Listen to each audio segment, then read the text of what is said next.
13 ستمبر 2022 کو ماسا امینی نامی خاتون کو غلط طریقے سے حجاب پہننے پر ایران کی گشت ارشاد یعنی مورالٹی پولیس نے گرفتار کیا۔ خاتون پر گرفتاری کے دوران تشدد کیا گیا جس سے وہ کوما میں چلی گئی اور ایونچولی اس کی ڈیتھ بھی اسی تشدد سے ہوئی۔ پورے ایران میں اس کی ڈیتھ کے بعد احتجاج ہوتے ہیں۔ پورے ملک میں احتجاج کے دوران انٹرنیٹ سروسز بالکل بند کر دی جاتی ہیں، لیکن احتجاج جاری رہتا ہے اور مختلف طریقوں سے ریزسٹنس شو کی جاتی ہے۔ ان احتجاج کے طریقوں میں ایک طریقہ یہ تھا کہ ایرانی خواتین اپنے بال کاٹ دیتی تھیں، اور ابھی بھی اگر دیکھا جائے تو as an act of defines ایرانی خواتین بغیر حجاب کے ایرانی سڑکوں پر پھرتی ہوئی نظر آتی ہیں۔ لیکن اس سارے احتجاج کے باوجود گشت ارشاد یا مورالٹی پولیس کو کچھ اثر پڑا؟ یا اتنے سارے انٹرنیشنل پریشر کے باوجود کیا ایرانی حکومت نے کوئی ٹھوس اقدامات کیے جن سے ایران میں ہونے والے احتجاج کو روکا جا سکے؟ نہیں۔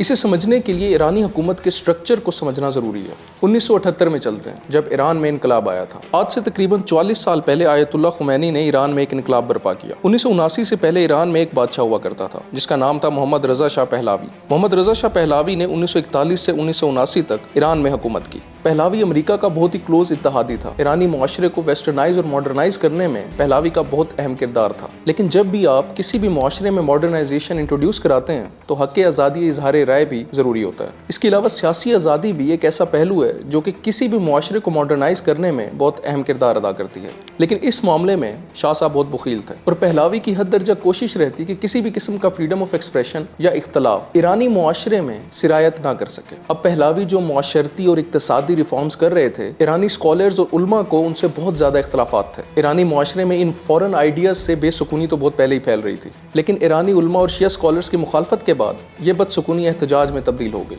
ان احتجاجی تحریکوں کا آغاز 1978 میں ہوا۔ لاکھوں کی تعداد میں لوگ سڑکوں پر نکلے اور ہڑتالیں اور احتجاجوں میں دن بدن اضافہ ہوتا گیا۔ پہلاوی کیونکہ امریکہ کا بھی اتحادی تھا، اس لیے اس پر امریکہ کی کٹ پتلی ہونے کا الزام بھی لگنا شروع ہو گیا۔ پہلاوی کو جب کچھ سمجھ نہ آیا تو ہر بزدل کی طرح اس نے ملک میں مارشل لاء لگا دیا۔ یہاں پر آیت اللہ خمینی کا ذکر کرنا ضروری ہے کیونکہ آیت اللہ خمینی کو پہلاوی نے بہت پہلے ہی ملک بدر کر دیا تھا۔ خمینی کے خطابات کی کیسٹس ملک میں سمگل ہونا شروع ہو گئے۔ عام لوگ ان کیسٹس کو سنتے اور ملک میں اشتعال انگیزی مزید بڑھتی گئی۔ ایرانیوں کے احتجاج کے طریقے بھی بہت منفرد تھے۔ لاکھوں لوگ رات کو اپنے گھروں کی چھتوں پر کھڑے ہو جاتے اور اللہ اکبر کے نعرے لگاتے اور اپنی ناراضی کا اظہار اس طرح کرتے۔ خیر حالات آہستہ آہستہ مزید کشیدہ ہوتے جا رہے تھے۔ یہ سب دیکھتے ہوئے 16 جنوری 1979 کو پہلاوی ایران چھوڑ کر چھٹی پر چلے گئے، لیکن یہ چھٹی پکی ثابت ہوئی۔ پہلاوی کے جانے کے بعد ایران کے لوگ بہت خوش ہوئے اور سڑکوں پر شاہ بھاگ گیا کے نعرے لگنے لگے، اور یہ بات سچ بھی ثابت ہوئی کیونکہ محمد رضا شاہ پہلاوی جس نے ایران پر 37 سال حکومت کی، ایران چھوڑ کر بھاگ گیا تھا اور 13 ماہ بعد 1980 میں اس کی موت بھی مصر میں ہوئی۔ ادھر ایران میں 1 فروری 1979 کو تقریباً 10 لاکھ لوگوں نے آیت اللہ خمینی کا تہران میں استقبال کیا۔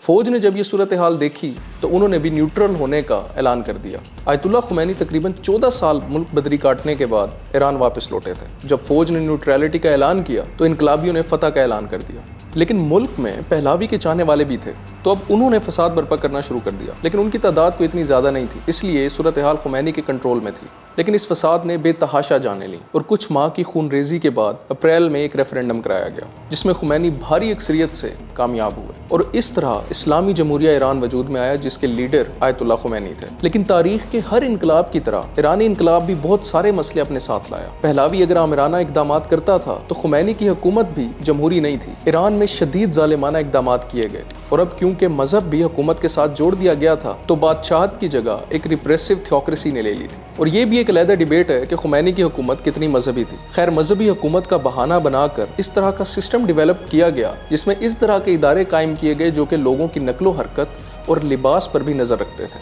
ایران میں کافی دہائیوں تک اینٹی ویسٹرن پالیسیز پر عمل درآمد یقینی بنایا گیا۔ محمد رضا شاہ پہلاوی کے وفاداروں کو جیلوں میں قید کیا گیا اور بعض کو تو پھانسیاں دے دی گئیں۔ اسی دور کے دوران امریکہ کے سفارت خانے پر حملہ بھی کیا گیا تھا اور درجنوں امریکیوں کو قید کر لیا گیا تھا۔ انہی اینٹی ویسٹرن پالیسیز اور اقدامات کی وجہ سے ایران پر سینکشنز بھی لگائی گئیں جو کہ ابھی تک کسی نہ کسی طرح قائم ہیں، اور پھر گشت ارشاد یا مورالٹی پولیس نامی ادارے بھی قائم کیے گئے جو کہ ایرانی حکومت جو کہ اب ریپریسو تھیوکریسی تھی اس کی بنیاد کو مزید مضبوط کرتے تھے۔ معاملہ اتنا سیدھا نہیں ہے جتنا میں نے بیان کیا ہے، اور بھی بہت سارے عوامل ہیں جن کی وجہ سے ایران میں یہ احتجاج ہمیں بار بار پھوٹتے ہوئے نظر آتے ہیں۔ لیکن اگر ایران کے داخلی معاملات پر غور کریں تو ایرانی عوام کی موجودہ بے چینی اور سول انریسٹ اسی طرح کے عوامل کی وجہ سے ڈیولپ ہوا، اور یہ سلسلہ کافی دہائیوں سے جاری ہے۔ ایران کی ینگ جنریشن موسٹلی انقلاب کے بعد پیدا ہوئی تھی۔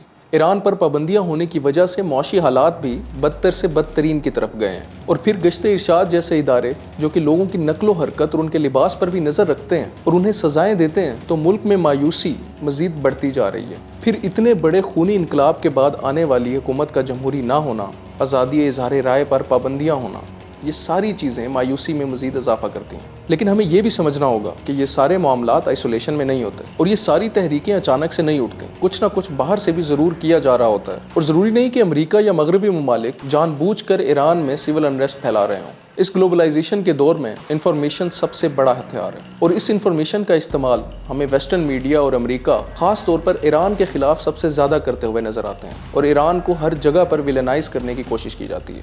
اب اس بات سے بھی انکار نہیں کیا جا سکتا کہ ایران کی پالیسیاں ظالمانہ اور جابرانہ نہیں، 100% ہیں، لیکن یہ جنگ ایران کے عوام کی اپنی ہے۔ انہوں نے پہلے بھی ایک انقلاب دیکھا ہے، تبدیلی اندر سے ہی آئے گی، سو دے نو کہ کیا کرنا ہے۔ اگر آپ کو میری یہ ویڈیو پسند آئی ہو تو اس ویڈیو کو لائک کریں اور میرے چینل کو سبسکرائب کریں۔